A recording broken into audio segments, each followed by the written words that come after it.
This is Late Night Politics on Star FM, taking an in-depth look at the Zimbabwean political scene. It's a Christmas Monday. Welcome to Late Night Politics. My name is George Msumba, and I sincerely hope that you enjoyed your day. I don't know if my guest tonight enjoyed his Christmas after he was attacked left, right, and center from colleagues within his party and outside. He made a statement that the MDC-T was starting its candidate selection in all constituencies, and this was deemed to be against the spirit and agreement of the MDC alliance. Now, the MDC-T Secretary General Douglas Mwonzora, who is my guest tonight, got a lot of flack. Is the MDC alliance built on shifting sands, and is there pull him down syndrome in the MDC-T as leaders jostle for power? To get more of these answers, I've invited Mr. Douglas Mwonzora to the program. Welcome to Late Night Politics. Oh, thank you very much, George. And I hope I find the Zimbabweans well, and I hope they are enjoying their Christmas. Did you enjoy yours? How was your Christmas?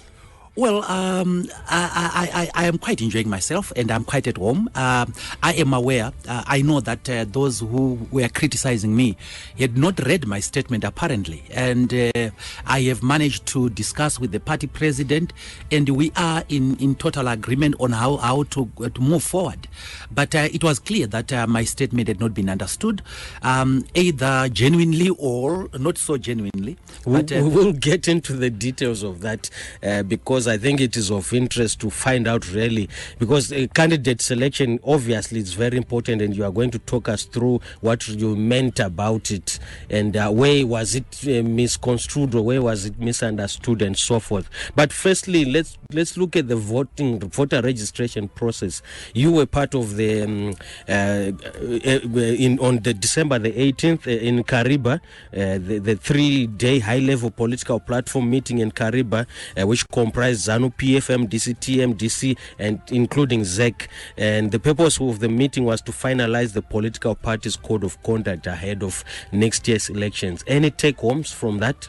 Yes, we managed to finalize the text of the code of conduct, and this code of conduct now covers public officers as well, political parties, their candidates and followers, but it also covers security services as well as traditional leaders, because from history these are some of the constant electoral offenders. So we wanted them to be bound by the code of conduct. The good thing is that the three political parties totally agreed on the text of the code of conduct. And therefore, the three delegations are taking this code of conduct to their respective political parties. I will be taking mine to the National Executive around the 10th of January, and I hope the National Executive will ratify that. Honorable Mangwana is doing the same. We aim to have the code of conduct in operation by the 31st of January, everything remaining constant. Okay, who will supervise, who will make sure and monitor this code of conduct is adhered to? Well, it is the Zimbabwe Election Commission. We also intend that the code of conduct be made into law and it be enforceable. So an aggrieved party can enforce the code against an offending party. But what is important is that the Zimbabwe Election Commission will also look at the breaches of the code as the referees of the game. The good thing is that we are in agreement. Mm-hmm. Talking of this, because it surely is a movement towards electoral reforms, how do you intend? I know the president has emphasized, President Mnangagwa has emphasized and repeated again and again at every public platform that there will be credible, free and fair elections. And obviously, as the opposition, there are issues that you feel that these have to be resolved, electoral reforms. Any indications from Kariba in terms of engagement with ZANU-PF, how possibly the electoral reforms will be enacted? Yes, the good thing is that we have agreed with ZANU-PF that we must institute electoral reforms. And basically the MDC has got four important things. The first one is to have a mechanism for free and fair elections. And to agree on that mechanism. Then number two, that there must be total elimination of intimidation and violence, all forms of intimidation and violence. Then number three, that the security services must not be part of the electoral process. except where they are doing law enforcement. And then number 4, this election must be UN supervised. We say it must be UN supervised as the MDC because when the military intervened in November, they explained that they were intervening because something not right was happening in ZANU-PF. So we interpret that as thinking that, as meaning that they found that ZANU-PF was becoming more and more defeatable in elections. And therefore to expect them to be neutral when ZANU-PF is on the receiving end in the electoral battle is to expect too much. And that is why we are advocating for the UN to come in and supervise these elections. But on another level, you could also say possibly ZANU-PF is so confident that they will win 2018. The public sentiment has really swayed towards this new administration in terms of I think moving from the Mugabe era to this new era, there's always naturally public sentiments towards that. Do you not feel that at this point ZANU-PF has the upper hand? Well, you must understand that whenever there is a change of leadership of any kind, there is this optimism. Whether the optimism is well grounded or not is another issue, but there is optimism because naturally our people want to hope. Our people want what is best for their country.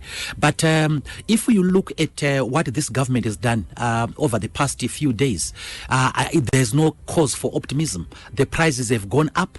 I think I don't have the percentages, but they've gone up very, very much. We have critical shortages of money. So the economic situation has gone for the worse since these people took over. And there are a few decisions that President Mnangagwa has made which I wouldn't make, which my party wouldn't make. And number 1 is the decision to give Robert Mugabe $10 million of taxpayers' money. That money can be put to better use because in terms of the constitution, a retired president continues to receive the same salary as a sitting president. And on top of that, to give him 10 million of the taxpayers' money is clearly objectionable. Number 2, it is to declare Robert Mugabe, the 21st February, Robert Mugabe Day, a holiday. Meaning that in terms of the Public Holiday and Prohibition of Business Act, it is an offense to work on that day. Why should we not work on that day when there is so much poverty in this country? Number 3, it is the militarization of key state institutions and the appointment of the ministers. We saw a lot of army people who have been put in key positions, Minister of Foreign Affairs, and I hope the listeners do know that there is a UN report on the shady deals of the diamonds in the DRC, where our current Minister of Foreign Affairs is implicated. It will not be responsible to put that person to be in charge of your foreign affairs. And we have also seen the escalation of hate language at ZANU-PF. I do not understand why a president can say pass with anyone in this country. It is outdated, it is anachronistic, it is backward. But you also have seen selective application of the law. I know that there are a lot of criminals in ZANU-PF, and there were a lot of criminals in Mugabe's government. But to imply that those criminals are only found in G40 is to be unrealistic. We know of criminals, people with questionable income, questionable wealth, who are in the Lacoste. So if you arrest G40 people and you don't arrest Lacoste people, then the law is not being blind. There is selective application of the law, and we are against selective application of the law. Let's look at the issue of package, because I know at one point there was a talk that your party president, Mr. Tsvangirai, had also been offered a package to step down as leader of MDC-T. In order to have a new dispensation and in order to have a faster changeover, I would not see anything wrong with offering a leader a package so that they step down immediately than to prolong their stay. George, there's no better definition of bribery than that. You are giving him an incentive to step down. The person must step down. I mean, why should he be paid for it? Why should Mugabe be paid for stepping down when he must step down. And when he receives payment every month, he is receiving the same payment as a sitting president. Why should he be given an incentive? Why should people say to Morgan Tsvangirai, we give you 3 million so that you step down? That is bribery. It is the decision of the people that is important. So the decision. So you would rather have President Mugabe rather than Mnangagwa in 2018? I would rather have President Mugabe not being bought at all. President Mugabe, I supported that he should leave. And I was one of the people organizing the march. I even gave a speech during the proceedings, because I think it was right for Mugabe to step down. He shouldn't have been paid for it. He should step down, full stop. Why should we pay him? Why should we give him an incentive? Why should we give him a bribe? This money, unfortunately, George, has no name. It's not a pension. It has no name. It has no line item. So it is a bribe. Mm-hmm. One would also argue that it's a severance package anyway, because when MDs step down from their positions in companies or wherever, they are given severance packages. But anyway, it's another Robert debate. Mugabe was not the managing director of Zimbabwe. No. We might have qualms on his legacy, but for now we will leave it at that. And then the other issues that you raised, you were part and parcel of the COPAC negotiations coming up with the new constitutions. So obviously, there should be some new lessons which are learned from there. There are some lessons which come from there in terms of engaging with an opponent or another adversary or another political party. What we have seen since President Mnangagwa has come in is escalation from the opposition of picking issues which entrench someone to take a hardline position. There seems to be as if we are back at that polarization of the 2008 and so forth. And yet, as a nation, I think even you would rather engage in a way that will bring results if we are talking of electoral reforms. But you are putting ZANU-PF also in a position where it will take a hardline stance. I don't understand that question, George, unfortunately, because what we have done is we have engaged with ZANU-PF. We have intensified the engagement, especially on the area of electoral reform. And now I'm so happy that ZANU-PF's team is being led by their new Secretary for Legal Affairs, Munyaradza Mangwana. He has more authority than he had when I first engaged him. And from the experience we got in COPAC, we learned that everything must end on the negotiating table. Everything must end with the dialogue. And that is why we are very serious about dialogue. And we are dialoguing with the government. Unfortunately, we have not been invited by the government to do more than talk of electoral reform. And we hope that some engagement is going to be done. The fact that we oppose each other does not mean we are enemies in Zimbabwe. It is a political context, and it must be left within the bounds of civilization. We must be able to oppose each other, but at the same time, we must be able to engage. And I'm so happy that my president, Dr. Tsvangirai, has been very, very forthcoming with negotiations and engagement. And he wants us to engage more. And we have been engaging, especially on the issue of electoral reform with ZANU-PF. We have been engaging with ZEC and so on. Now, the fact that we are engaging does not mean that we must not be critical of government. We are critical of this government, and on good grounds too. And therefore, our role as the opposition still remains. You cannot say because you now have President Mnangagwa, you now have a different political system. The political system is the same. It is still ZANU-PF. It is still militarized. We still have conflation of the state, the party, and the government. The guy you find in the army is the guy you find in the cabinet. Is the guy you find in parliament. And we have always had military guys who have moved from the military into government. So I don't understand when you say the militarization. Because I know one of the issues that you have always cried for is that there must be, what do you call it, military reforms or something along those lines. Security sector reforms, yes. Security sector reforms. So if you have Chiwenga taking off his military uniform and putting on civilian clothes, isn't it something that you have always wanted? Well, that is militarization, unfortunately. Unfortunately, militarization means populating key institutions with the military personnel. And it is just academic that he has resigned. It's just academic. It's also just academic that Minister Moyo has resigned. These are military people. But we are critical of that. And we will continue to say that. We stand for freedom, justice, equality, and solidarity. That's what we stand for. We are a social democratic party, and we stand for engagement of Zimbabwe with the international community. We don't stand for Zimbabwe looking east or looking west. We say Zimbabwe must look everywhere for friends, and we are a party that wants Zimbabwe to join the Commonwealth as quickly as possible. We want it to engage with the international community because it makes sense for Zimbabwe to do that.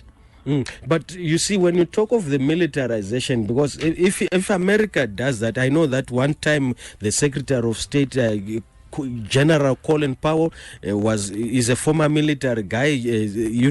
America is populated in their leadership with former military guys, but I suppose it doesn't. It's okay if the Americans do it, and if we do it, it becomes militarization. It doesn't have to be. It is not right because it is American. But militarization of key institution is wrong. Whether America does it, whether China does it, is no good reason why we should do it. It is wrong. It is wrong, and we would want to separate those key institutions. Yeah, but obviously going to America to go and make your argument that this is a military state, and I know that you sent some emissaries to America. Wouldn't that be hypocritical? We did not send people to America to say that this is a military regime. I think listeners may want to know that it is the American government, the American Congress that called us, our delegation, and the reason is that they wanted to have an assessment of the Zimbabwe's political situation, because it is critically important to engage the opposition when you want to engage with the country. And the statement by the American official, I think it is Sullivan, or Sullivan, and that statement says Zimbabwe must democratize, Zimbabwe must demilitarize its key institutions, Zimbabwe must adhere to rule of law, and it must go back to constitutionalism. These are things we agree with. Surely Zimbabwe, you cannot be headed to say Zimbabwe must not go to constitutionalism. We agree with those.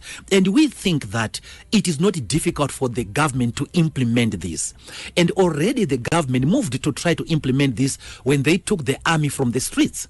We are saying once they do that, there must be movement on the part of the international community. In other words, we must engage on a quid pro quo basis. Any positive action on the part of Zimbabwe must be met with positive action by the international community. But you cannot insist on the international community without making a movement in your own country. Because that aid which is coming has to be safe, has to be used for the benefit of the people of Zimbabwe. If you don't put conditions that it can be put to use which is not intended for. For example, there was Zim Code after independence, which was meant to sponsor land reform. It was squandered by the new rulers, and we want that to be avoided for the benefit of the people of Zimbabwe.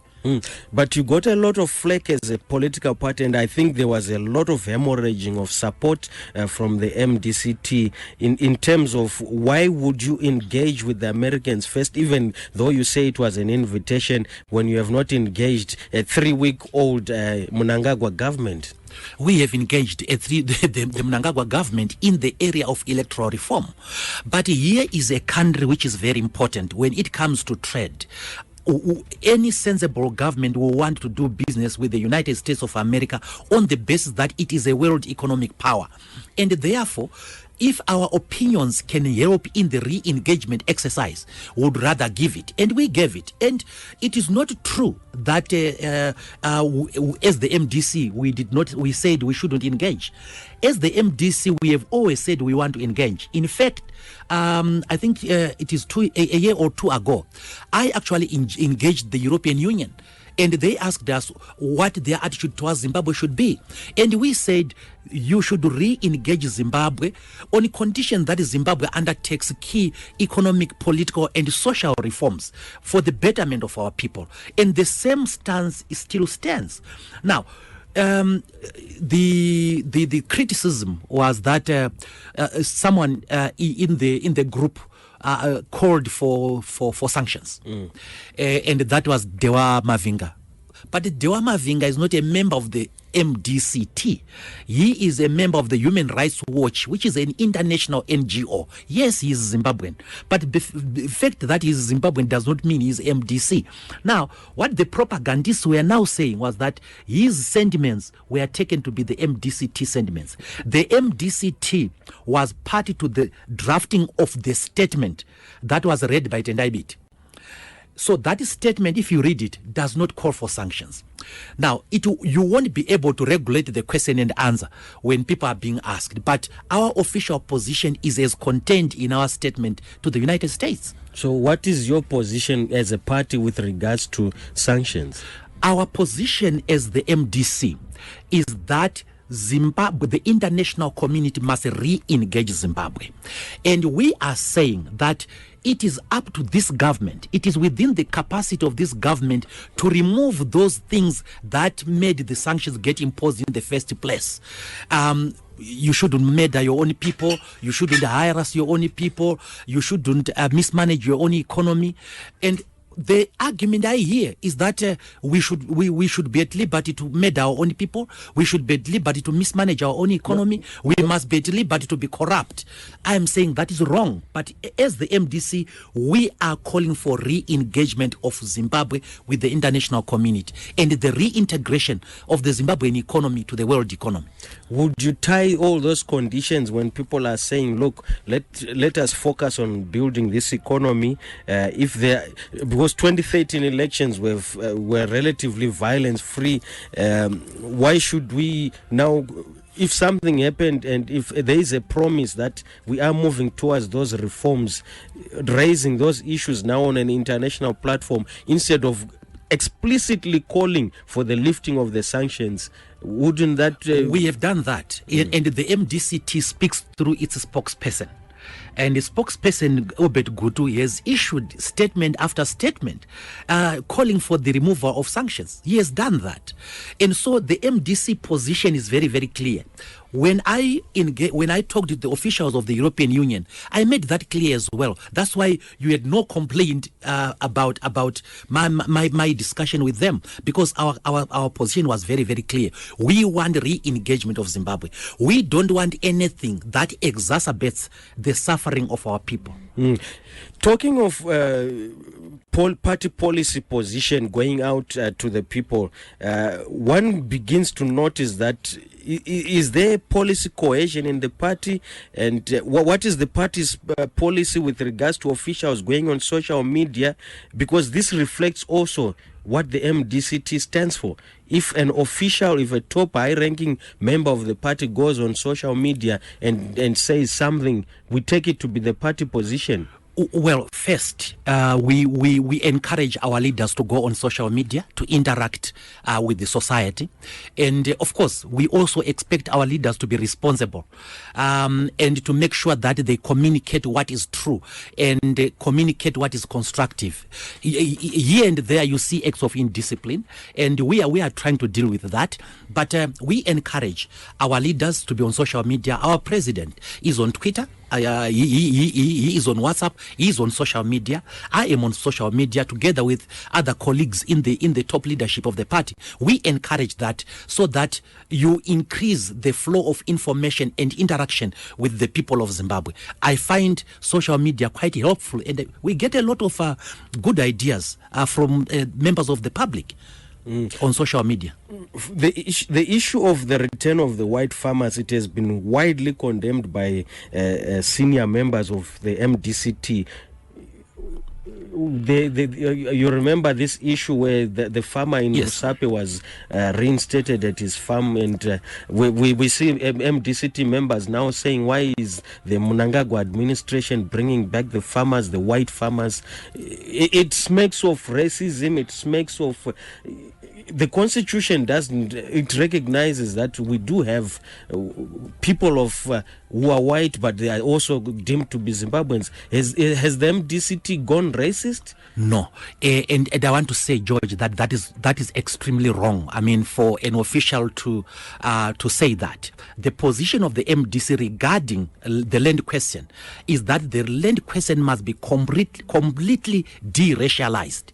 You cannot racialize the land question. So every Zimbabwean, whether white, pink, black, must have access to land. And if you have a Zimbabwean who has a demonstrable ability to farm, that person is welcome. And therefore, the coming back of the white farmers, it is welcome for us as a party, because it is going to increase productivity within agriculture. It is also going to de-racialize the land question. We don't stand for racism. We don't stand for any prejudice or any bigotry at all. Looking at, let me just remind our listeners who my guest is tonight. It is MDC-T Secretary General, Mr. Douglas Mwonzora. It's a Christmas Monday. I hope you are enjoying your Christmas. We are discussing a lot of issues. He has been in the news lately over the weekend where he was being criticized for his statement on the party's selection of candidates in the constituencies. He's reported to have said the party is now selecting candidates for all the constituencies, which is against what was agreed within the MDC alliance. But he's here to explain the issue, and we will get to that point. But at this point in time, let's discuss. We are getting to that point, but let's discuss other issues. The policy as a party. The Mnangagwa administration seems to have gone on a reformist platform, and they've taken some of the popular ideas which were there, and they seem to be doing the right thing. And this is where you have been standing as a party in the past, and we've heard your spokesperson saying the new government has stolen our ideas. As a party now, are you still relevant? I know that a strong opposition is good, but a strong opposition must also be based on what do they also alternatively offer. Do you have anything to offer at the moment? I see nothing wrong with the Mnangagwa government doing the correct thing. In fact, if the government does the correct things, then it benefits our people. What is important is not MDC as a party. What is important are the rights and welfare of the Zimbabwean people. So if they do something that improves the welfare of the Zimbabwean people, then it is well and good. But I am saying that this government is only talking. And I want to remind listeners that a good speech is not enough. As you all know, the best speech was made by Robert Mugabe in 1980. His famous reconciliation speech. But after that, all this economic meltdown, corruption, murder of political opponents, and so on came. So good speeches are not enough. So we are saying, yes, they may regurgitate our policy, they may say the good things to say, but saying is not everything. What is important is to do those things that make to do the actions. For example, President Mnangagwa and his delegation went to the diaspora in South Africa to ask Zimbabweans to come and invest home. And he forgot to make one important thing. It is to allow the diaspora to vote. Now, if you say people can only come and invest in this country, but you also remove their key rights, that is wrong. There cannot be rights, there cannot be obligations without rights. And therefore, in order to attract the diaspora, you must allow the diaspora the right to vote. And there are mechanisms to make sure that the vote is safe. We can deal with that. We can also look at what other countries do as well. But to say come and invest without giving them the right to vote is, in my respectful view, very, very wrong. Mwonzora, on that issue, I think there is still the unresolved issue of, apart from the economic sanctions, there's also the targeted sanctions. And if most of the diaspora, some is in South Africa, some is in the UK, some is in Australia and the USA, the argument is that if I cannot go and campaign there because of the targeted sanctions, it is an uneven level playing field. Yeah, I've heard that argument before, George, and in my respectful view, it's an argument which is not scientific, which is ZANU-PF official is not allowed in the UK, which is ZANU-PF official is not allowed in Australia. I'm talking about those places where you have a higher concentration of Zimbabweans. Which politician, including the presidential candidate of ZANU-PF? No, that's not correct. That's not correct. In fact, they were lifted, and I think it was what was remaining was Robert Mugabe only. These people are able to go to South Africa. President Mnangagwa was in South Africa 2 days ago, and you cannot complain that we cannot give diaspora vote for people in South Africa because we can't be in South Africa, because we can. So be in you South want Africa. the South African diaspora to come and vote? We are saying those people who are living in the countries with a higher concentration of Zimbabweans. Reason because is you are looking at cost and so on. But to disallow them the right to vote is unfair, because the constitution of Zimbabwe says every Zimbabwean has the right to vote. It doesn't say every Zimbabwean in Plumtree, every Zimbabwean in Nyanga, every Zimbabwean in Masvingo. It says every Zimbabwean, including a Zimbabwean in London. They have a right to affect the decisions in their country.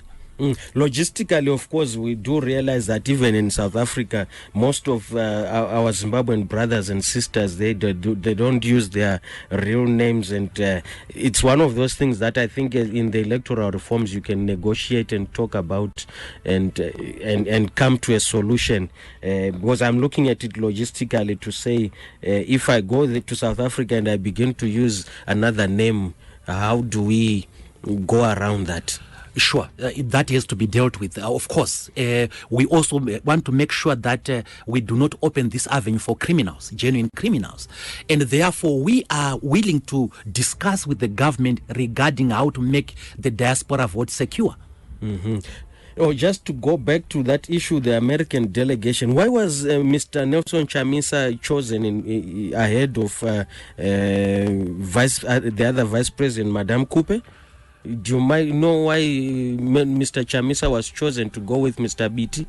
I do not know, but what I also know is that Madame Coupe was in South Africa at that time. But I wouldn't know why the president chose one vice president and not the other, because if Vice President Coupe had gone, maybe the same question would be coming. If Vice President Muzuru had gone, the question would be coming. The president has sent people to represent him in a number of international meetings. I have represented the president. I was in Johannesburg, at the University of Johannesburg, giving a talk there on the political situation in Zimbabwe. And I know Madam Coupe has been sent on international errands, as well as Vice President Muzuru. So I read nothing amiss about Vice President Chamisa being part of the delegation. Is everything well in the big tent? Yes, everything is well. Everything is well in the big tent. We will see a united party going for elections, or there's imminent rising. Let me say, George, yes. Let me say this to the people of Zimbabwe. The fact that people may disagree about one item or another is not an indicator of rupture. It is an indicator of a moving organism, a moving political organism, a live political organism. And I'm part of that political organism. Now, I'm sure you are talking about the issue of the candidates. That is the statement that I... Yes, we are now getting towards that. Oh, yes. okay. Yes, we are now getting towards that. You announced that let me just quote you. Shortly, the MDC will start its candidate selection process. We want to make sure that at least 50% of our candidates are women and that 20% of our candidates are youth. And yeah, that's the statement that you issued. Yes, that was a statement that I issued on my Twitter handle, on Twitter, and I want to repeat it. We will be starting our candidate selection process. This is because we are 6 months to the election. And in our candidate selection process as the MDC, we want as much as possible to adhere to the quotas that we set for ourselves. The first quota was for the youth, where we said 20% of our candidates must be youth. And the other quota is the quota for women, that we must try to have at least 50%. I know that the Gender Commission has been going to political parties. They came to my party, for example, and they are talking about improving the number of women who get into decision making. We think this is important, and we think that charity must start from home. Now, there I'm talking about MDC-T candidates, and we are saying as the MDC-T, we are going to have 20% being youth, 50% being women. The next thing now was, and I want to anticipate the question, it was the statement on whether we are fielding in all the three, in all the 210 constituencies. Let me read it. There hasn't been an agreement on the distribution of seats yet, but there's an agreement as to have an alliance. Therefore, our candidate selection will be for all the constituencies and wards until the time when there's an agreement on the distribution of seats. When we agree, we will have to drop other candidates whose seats are distributed to other parties. Yes. People read that to mean that we are fielding 210 candidates. That's how they read it. They read it as if we are fielding 80 something people for the Senate. They read it to mean we are fielding 1,958 councillors. That's not what that statement means. That statement means we are now starting candidate selection. Now, because we did not have an agreement on seat distribution, my proposal was that we shouldn't wait. Because time was running out, and I wanted our candidates to start preparing, to start fundraising, and to start the campaigns, and therefore this does not undermine the alliance. What it is simply doing is it is putting pressure on the alliance to say conclude this agreement so that we field the candidates. And I made it clear in that statement, and my critics didn't read that part, that if we proceeded that way, and by the time we do candidate selection, the alliance partners would not have brought their candidates, or there would not have been an agreement on the seat distribution, then we will drop some of the candidates later. But I made it clear. But I was able to discuss with my president yesterday, Dr. Tsvangirai, and today. And it was apparent to me that when Dr. Tsvangirai reacted, he had not seen my statement. I think it had been summarized to him by someone else, and it wasn't correctly summarized. I had an opportunity to discuss with the president, and we totally agreed. And the president has now asked me to make sure that we convene a national executive meeting. At that national executive meeting, Mr. Jameson Timber, who is our negotiator with the alliance partners, is going to come to us with the list of those seats that were agreed for distribution. We hope that by the 10th of January, Mr. Timber will be ready with that. If that is ready, and if the party leadership agrees with that distribution, then we will have to field the candidates in the agreed constituencies. So it has been resolved. The president has resolved it. We are going to have an earlier meeting, because my worry as the Secretary General of the party is that we are 6 months to go to a key election. And I must, in terms of the constitution, draw a list of all the potential candidates who want to stand on behalf of the party. They go through a process of vetting. I must present the list of names to the election directorate. And after the election directorate, I must present to the national executive and the national council of the party. Now, because of the time constraints, I was getting more and more worried that time is running out, and I wanted our candidates to have enough time to campaign. And I have explained this to the president, and he fully understands. Yes, but the issue here is that he also issued a statement, a hard-hitting statement, disowning what you had done, saying that you do not speak for the party. They should that issue is being handled by another department. Why would he make a statement before he talks to you? Well, you see, it depends on the people who went to see him. And it also depends on the seniority of the people who went to see him. And I don't want to go into that.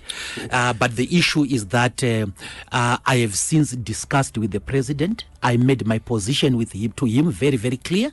And I explained myself to him. And when I explained to him, he understood perfectly what I meant. Yes. And especially that I was not undermining the alliance. I was fully respecting the alliance, and I am committed to the alliance. And for the benefit of the listeners, when the debate of the alliance started in the MDC, it's me who gave the 6 factors that we had to consider in order to have an alliance. I am pro-alliance. But the fact of the matter is, if we have not yet agreed on the seats distribution, our time is running out. And I wish the party leadership to understand that the time is running out. We want to give our candidates fair chance to contest this election. It's an election that we don't want to lose.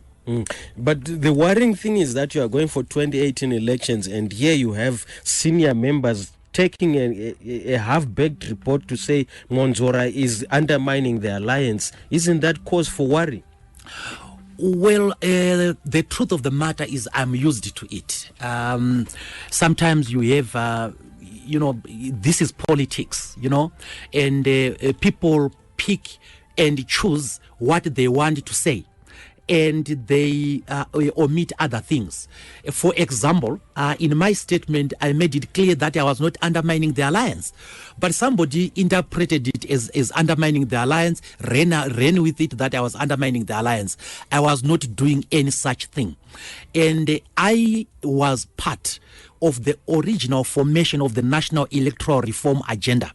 My friends in the opposition know me as a person who stands for the unity of all progressive forces.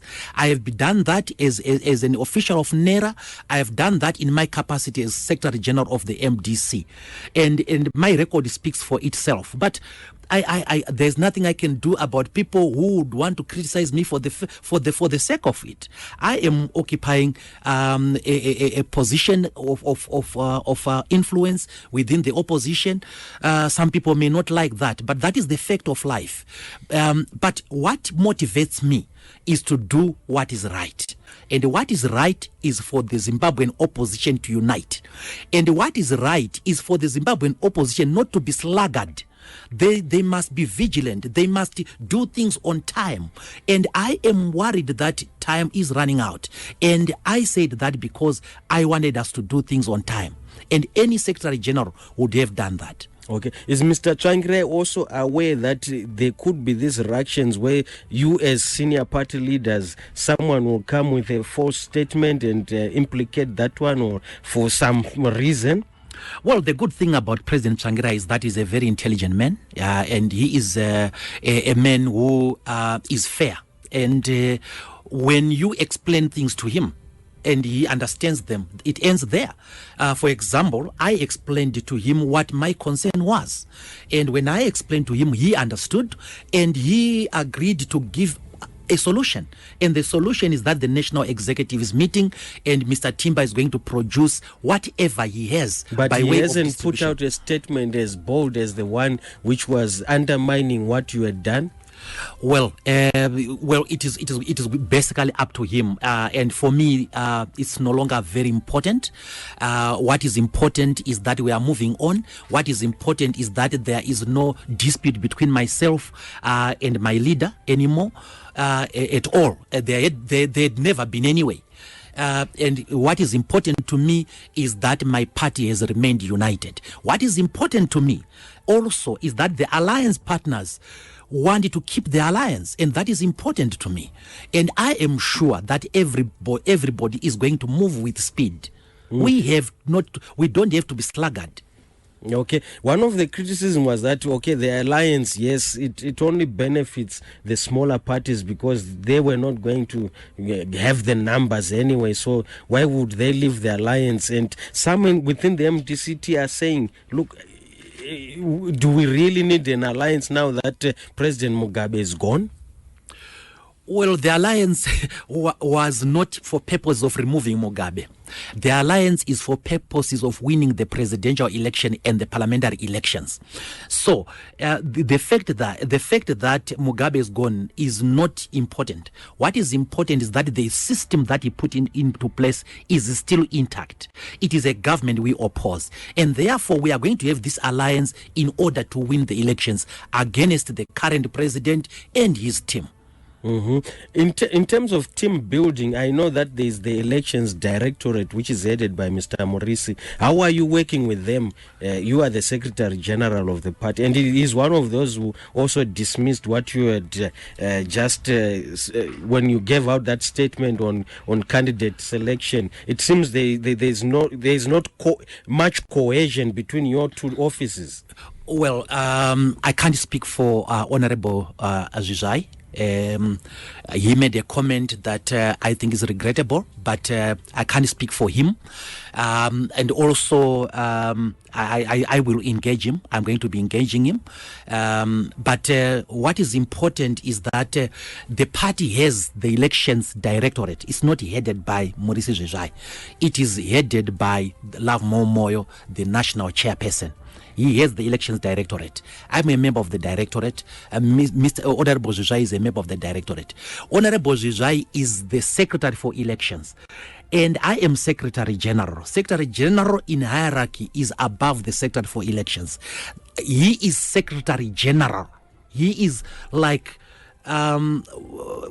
he is a libero, if you were in football, and he can comment on organizing issues. He can comment on elections. He can comment on administration. He can comment on international relations. That's why he is the Secretary General. That's the position. And in terms of rank, Secretary General is above most secretaries. And I have above me the President, the Vice President, the National Chairman, and the Vice National Chairman. So anybody below that is in rank below my rank. Okay, but whether people choose to respect others or they don't want, I can't force them. Some people think that age matters, some people think that size matters, and so on. And some people just disrespect other people. It's not for me to say. It's not for me to change people. But I am happy that I am respectful towards others, and I'm respectful to my leaders and my fellow leaders. The program is Late Night Politics on a Monday, Christmas Monday. We hope that you are still enjoying your Christmas. And in the studio with me, MDC-T Secretary General Douglas Mwonzora, we are discussing candidate selection in the MDC-T and the alliance. And where are we, Mr. Mwonzora? We have talked about, let's go back to the issue of 50% of our candidates are women. Yes, I know that going on social media, it has raised a lot of questions to say, are you just going to do it because for the sake of saying, let's just have women, or how are you going to select them? I have heard that argument, and I think it's an unfortunate argument. It's a paternalistic argument, and it is predicated upon viewing women as inferior. We have women with capacity in this country. Well, I stay with one. we have women with a lot of capacity in this country who have demonstrated themselves. Of course, when we are selecting candidates, we look at particular qualities. So we set criteria for the women to attain. So I am quite confident that there are a lot of women with capacity. And I want to say, and I want to encourage all the political parties, including ZANU-PF, this thing about men, and this thing about oppressing women and not giving them equal opportunities is not helpful. And I would have wanted President Mnangagwa's presidium to have a woman at least, But in the MDC, we agreed at Congress that we will strive to have 50% gender representation. And I think we have enough people of capacity of both genders. We have very, very educated, intelligent women. We have very skilled leaders, women. And we have women leaders who are very, very faithful to the cause, who are women. And I'm confident that MDC, the current crop of leadership, you can easily get 50%. A noble idea indeed, but are you willing to experiment? Are you the voting patterns, the mindset of the electorate? Are you willing to experiment and take this chance? When we wrote the constitution of this country, the people of Zimbabwe said they wanted 50% representation. And these are the voters, these are the people who told us to do that. And we put it in the constitution. When we went to the MDC Congress, that demand was made and it was accepted. What I am not prepared to accept as a leader at my level is to say you agree on this and you do the complete opposite. That's disingenuous. That's unfair to our people. And if our people demanded 50%, let's give them the 50%. And it is not correct that we do not have women with capacity. We have women with capacity. But what we've seen is that maybe one woman who does things not so well then affects the rest. So we shouldn't be prejudiced because somebody did not make good political decisions or political statements. We have decent, intelligent women out there, and I'm quite proud of the women of Zimbabwe, and I want them, if I could, to be represented on an equal basis. At the moment, the standing committee of the MDC-T, how many women are there?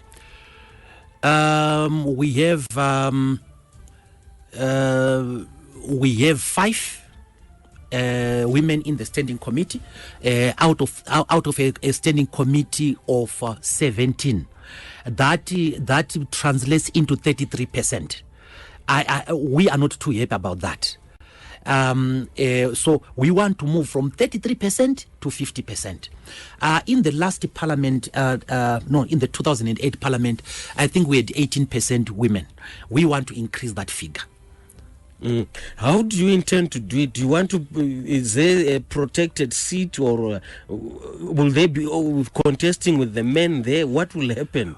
Well, it's up to the election directorate to set the rules of how it can be done. But one of the ways of doing it, and this is the reason why I wanted more time, it is to enable the women's assembly of the party to be able to help us identify and select candidates without the men for purpose of the women's quota.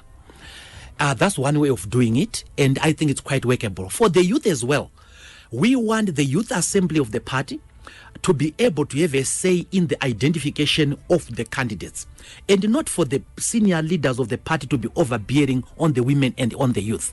So that is the reason why I was talking about more time running out, because we want to give these key democratic processes chance to happen, so that when you have candidates, you have candidates who have been selected on merit and who have been selected using democratic criteria. Mm-hmm. You also issued a statement to say, when you were making this announcement, that the party would not shield bigwigs and unpopular legislators. Yes, I said that. You want to elaborate a little bit more? Yeah, what I meant is that if somebody is unpopular and the people no longer want that person, we cannot impose that person on the people. It is up to the people to decide, and through a democratic process. Now, this comes to the question of whether we are going to shield our MPs and our councillors. That's not our intention. Our intention is to put them through a democratic process. And the democratic process includes where they are simply confirmed, where there is consensus. So we are going to start with consensus first and see whether people can achieve consensus. If people can achieve consensus, well and good. And we are encouraging our members of parliament to make sure that they secure consensus. If they can't secure consensus, we will have to go through democratic processes. Mm-hmm. In 2013, you shielded the sitting MPs, and it turned out to be disastrous. I think. And there was also talk that some candidates were parachuted in. They were closer to whoever was doing the selection at that particular time, whether it's so and so, and they lost dismally. These are things that we must always avoid, I think, as a democratic party. Fortunately, the MDC has a constitution that it deals with how candidates are selected. And what I'm saying to you is what is in the constitution. The constitution does not provide for impositions. The constitution doesn't. And you must know that we had this constitution, amendment to this constitution after 2013, in 2014. And those hard lessons, we had learned them and we wanted to avoid them. Now, the new rules say that parliamentarians and candidates are chosen using a democratic process. And if there are parliamentarians hearing me, you must strive to have consensus within your constituencies. You must discuss with your potential rivals and see whether you can come to an accommodation. If that doesn't happen, and there are strong challenges, we will have to put it to the people to make their choice. Mm-hmm. Mr. Mwonzora, the numbers coming from BVR registration, the biometric voter registration, they seem to indicate that most of those who have registered are in the rural areas. Of course, it might favor you because you are going to run in a rural constituency. But the MDC-T, or even the alliance as it is, has not really fared well in rural areas. Is this not cause for worry, looking at the lower numbers in the urban areas? You see, when they did those figures, they were very unscientific about it. And they looked at what you would call the rural provinces. So Mashonaland East is supposed to be rural. Mashonaland West is supposed to be rural. And Manicaland is supposed to be rural. Mashingo is supposed to be rural. But we also know that there's Mutare. We also know there's Marondera. We also know that there are urban centers within those provinces. But coming to the voter registration, I can talk even for ZANU-PF as well. They are not happy about the figures. We have registered to vote. We are also not happy about the figures. Everybody's unhappy about the number of people we have come to register to vote. And we sought to redress in Kariba, we sought to redress the causes of this. The first one was the proof of residence requirement. It made the thing so onerous on people. The second one was lack of voter education, especially among the youth. We discovered that certain youth were afraid of their fingerprints being taken because of the petty crimes they would have committed in the past. And they think that if you give your fingerprints, you are going to be investigated. So voter education didn't reach that far.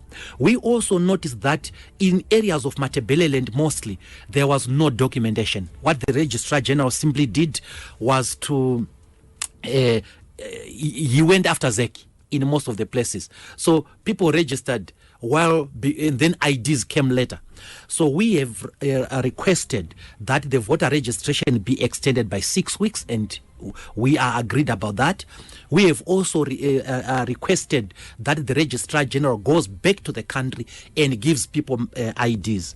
Aliens were not able, the so-called aliens, that is, they were not able to register to vote in phase 1, phase 2, and part of phase 3 because the court judgment was not yet out. The court judgment is now out. They can now register using their IDs and their birth certificates. And there was also a genuine mistake on the part of ZEC. ZEC thought that those aliens who are able to register to vote are only those aliens who are Zimbabwean by birth. In terms of our constitution, every Zimbabwean citizen has the right to vote. And this citizen can be a citizen by birth, by descent, by registration. They are allowed to vote. Mm-hmm.